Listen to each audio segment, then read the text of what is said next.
मधुसूदनकामिनि सन्तानलक्ष्मि पालय माम्।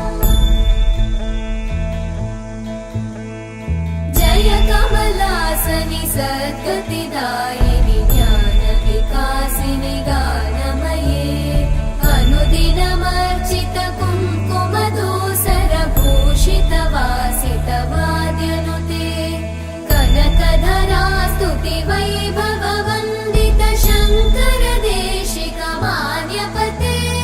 जय जय हे मधुसूदनकामिनि विजयलक्ष्मि जय पालय माम्।